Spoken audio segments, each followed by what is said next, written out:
Anna Berti della Pumas Viareggio è arrivata una vittoria importante, 5-2 contro l'Hockey Club Emilia, era uno scontro diretto per centrare il quarto posto, l'avete portato a casa.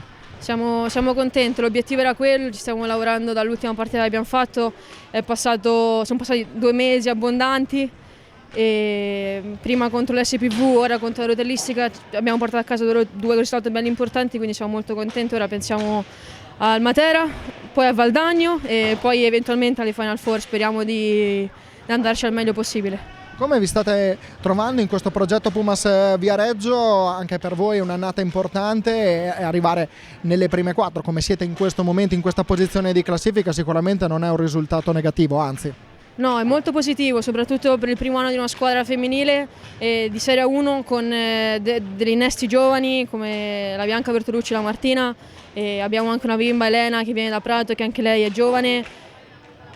Siamo una squadra che deve lavorare tanto, però come primo anno ci accontentiamo di quello che stiamo facendo e per noi va benissimo così.